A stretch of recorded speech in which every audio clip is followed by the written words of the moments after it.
எல்லாருக்கும் வணக்கம். சிறு கதைகள் மூலமாக ஏஐ எப்படி நம்ம வேலைகள மாத்துதுன்றது இன்னிலேருந்து பார்க்கலாம். அர்ஜுன் ஒரு டெவலப்பர். அவங்க கம்பெனியில ஒரு ஏஐ ஏஜென்ட் இன்ட்ரோடியூஸ் பண்ணியிருக்கிறாங்க. அ கோட் அடிக்கிறதுக்கு. ஸோ ஒரு நாளைக்கு ஆஃபீஸ் வந்து அவர் மார்னிங் காஃபி முடிக்கிறதுக்குள்ள அது ஒரு 10 ஏபிஐ டெவலப் பண்ணிடுது. உலகத்தரம் வாய்ந்த கோடாக அது இல்லாட்டாலும் வேலை செய்ற கோடா இருக்கு.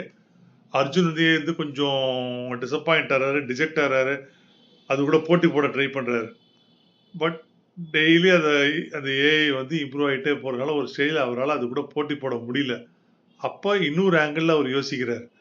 ஸோ நம்ம எவ்வளவோ ஃபீச்சர்ஸ் வந்து புரொடக்ஷன்ல போடுறோம். ஆனா கஸ்டமர் நெறைய ஃபீச்சர்ஸ் யூஸே பண்றதில்ல. அவங்களுக்கு என்ன வேணும்னு தெரியல. அவங்க ப்ராப்ளம்ஸ் என்னன்னு நமக்கு புரியல.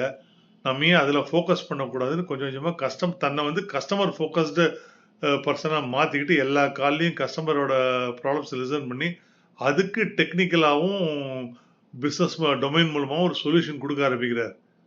6 மாசத்துல யார் என்ன கோட் அடிக்கிறாங்கன்றது யாருக்குமே தெரியாது. ஆனா, ஒரு ப்ராப்ளம் வந்ததுன்னா, அந்த கஸ்டமருக்கு அந்த கம்பெனில யார கால் பண்ணணும்னு தெரியும். அதுதான் அர்ஜுனோட டிரான்ஸ்ஃபர்மேஷன். ஸோ நம்ம எல்லாருமே நம்ம ஏஐ கூட கம்பீட் பண்ண முயற்சிக்காம, கோட் அடிக்கிறது தானே ஏஐ அடிச்சுட்டு போட்டோம். ஆனா, நம்ம எப்படி கஸ்டமர் ப்ராப்ளத்த சால்வ் பண்ணணும்னு நம்ம பார்க்கும்போது, நம்மளோட நிலை உயருது. ஏஐயோட எரால நம்ம மிகப்பெரிய வெற்றி அடையிறோம். இதுதான் இந்த கதையோட பாடம். நாளைக்கு இன்னொரு கதையோட உங்கள சந்திக்கிறேன். நன்றி, வணக்கம்.